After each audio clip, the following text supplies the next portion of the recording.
किस्मत का खेल और व्यापार की चाल। बाजारों में शोर है, सरहद पार की बातें हैं, कहीं छाई खुशी तो कहीं फिक्र की रातें हैं। सस्ता होगा जो तेल तो आम आदमी मुस्कुराया, रसोई के बजट में थोड़ा सुकून हाथ आया। मगर खेत में खड़ा किसान आज कुछ उदास है, मेहनत की वाजिब कीमत की उसे अभी भी तलाश है। व्यापारी भी उलझा मुनाफे और घाटे के जाल में। नया दौर आया है, देखो इस व्यापार के साल में। कोई जीता कोई हारा, ये वक्त की रफ्तार है, मगर सच तो ये है कि अब ग्लोबल ये बाजार है।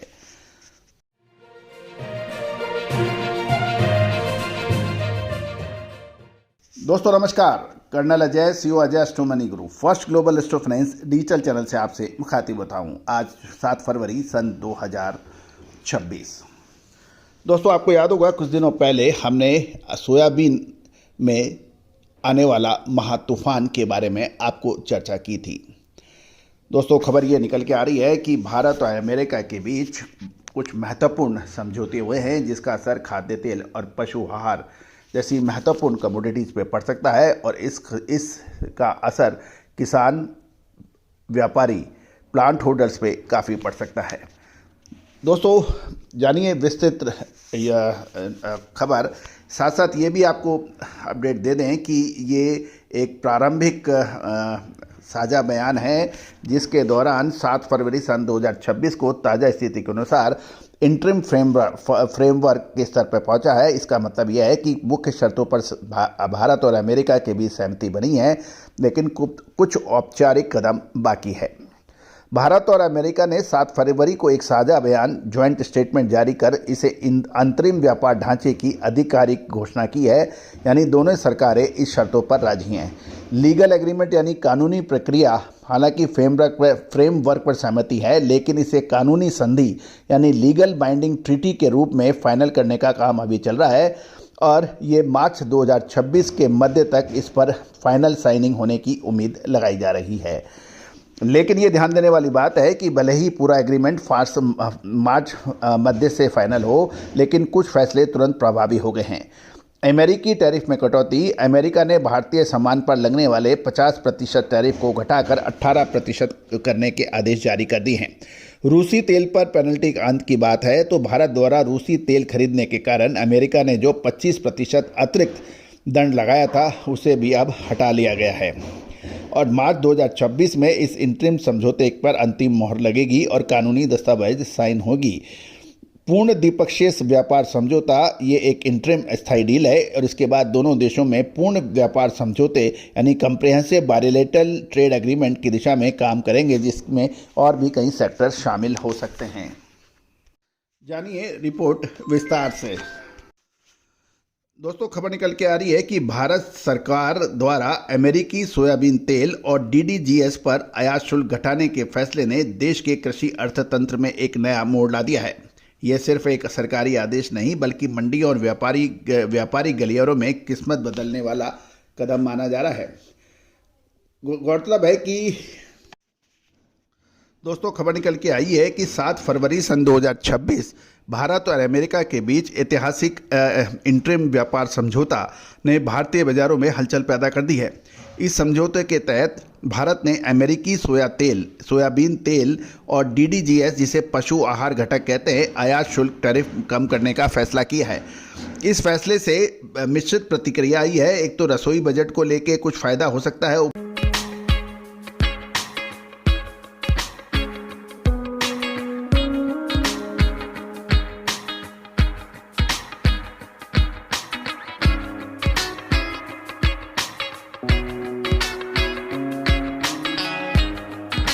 उपभोक्ताओं को, लेकिन भारतीय खाद्य तेल उद्योग यानी ईडेबल ऑयल इंडस्ट्री पर काफ़ी दबाव पड़ सकता है। साथ साथ पशुपालन और फीड इंडस्ट्री के ऊपर भी प्रभाव पड़ सकता है। इसके ऊपर हम विस्तृत चर्चा करेंगे। सबसे पहले तो फ़ायदे की बात कर लेते हैं कि कीमतों में, खाद्य तेलों में कीमतों में यदि गिरावट होती है, अच्छी क्वालिटी का माल मिलता है, तो अमेरिकी सोयाबीन तेल पर ड्यूटी घटने से बाजार में खाने की तेल की उपलब्धता बढ़ जाएगी। इससे घरेलू बाजार में रिफाइंड तेल की कीमतों में नरमी आने की उम्मीद लगाई जा रही है। साथ साथ भारत के पास ब्राज़ील, अर्जेंटीना, यानी दक्षिण अमेरिका के देशों के साथ साथ अब अमेरिकी सोया तेल भी कॉम्पिटिटिव प्राइस पर उपलब्ध होगा, जिससे ग्राहकों को बेहतर ऑप्शन मिल पाएंगे। लेकिन सबसे महत्वपूर्ण चीज़ यह है कि भारतीय खाद्य तेल उद्योग यानी ईडेबल ऑयल इंडस्ट्री पर यह प्रभाव पड़ सकता है। मार्जिन पर दबाव हो सकता है क्योंकि सस्ता आयातित तेल आने से घरेलू सोयाबीन पेराई यानी क्रशिंग करने वाली कंपनियों के मुनाफा पर असर पड़ सकता है। इससे भारतीय मिलों को कड़ी प्रतिस्पर्धा का सामना करना पड़ सकता है। अब अमेरिकी आयात के खिलाफ अपनी लागत कम करने और दक्षता बढ़ाने की चुनौती होगी।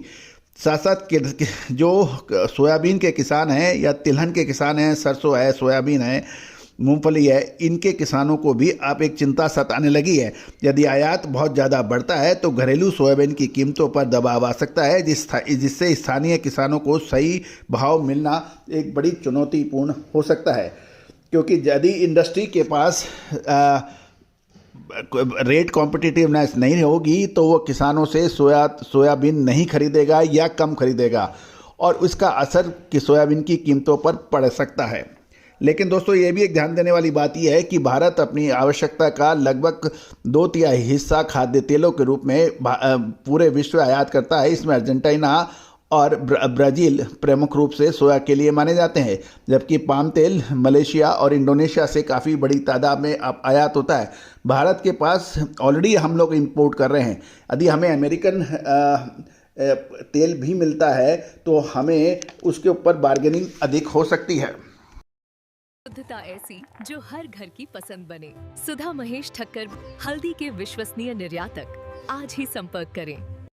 दूसरा जो तीसरा पॉइंट जो महत्वपूर्ण है वो हमें डिस्कस ये करना है कि पशुपालन और फीड इंडस्ट्री यानी एनिमल फीड इंडस्ट्री पर प्रभाव की बात करें, क्योंकि ड्राइड डिस्टिलर्स ग्रेन जिसे DDGS कहा जाता है, इसका बढ़ता उपयोग होगा। एक सस्ता और प्रोटीन युक्त विकल्प है।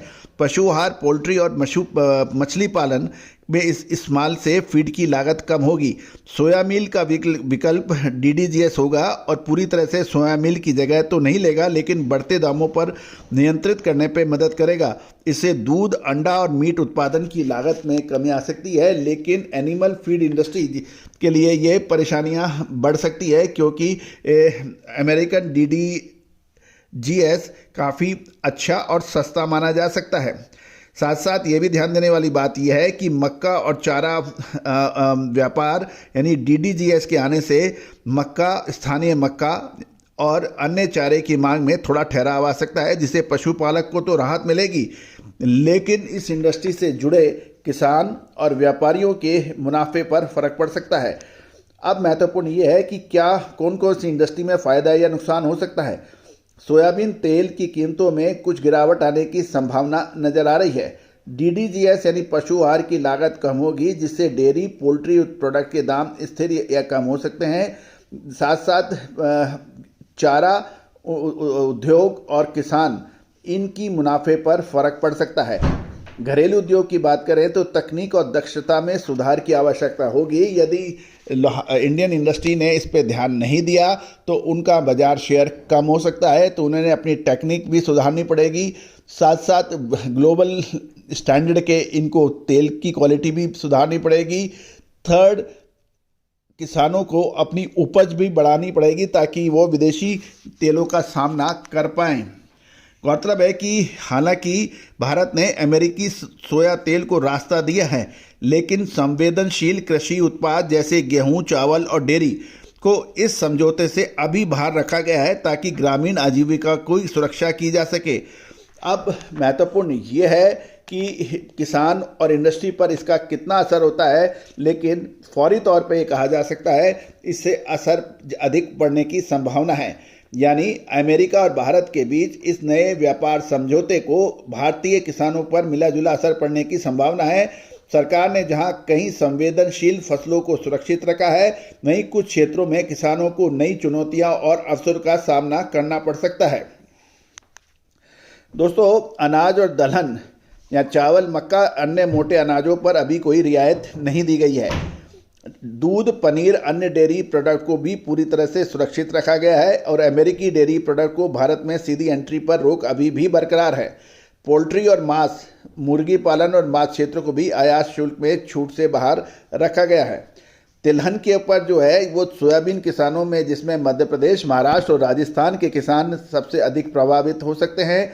इससे सोयाबीन के किसानों पर सीधा असर पड़ सकता है।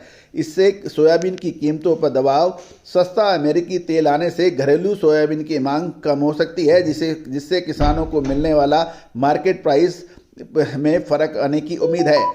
पेराई उद्योग यानी जो मिल्क सोयाबीन क्रशिंग करते हैं उनमें मुनाफा कम होगा, तो वो किसानों से कम मात्रा में सोयाबीन खरीदेंगे या कम मात्रा में उनको पेमेंट करेंगे। मसाले, खुशबू और प्योर झाग, टेस्ट से भर दे हर जुबां पे स्वाद। एवरीडे मसाले, देश का स्वाद।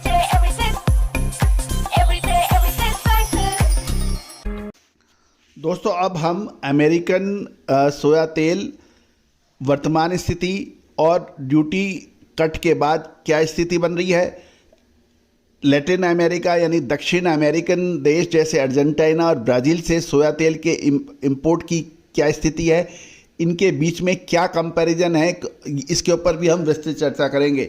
यदि आप व्यापारी हैं, प्लांट होल्डर हैं, तो संभवतः ये जानकारी आपके लिए मुफीद रह सकती है।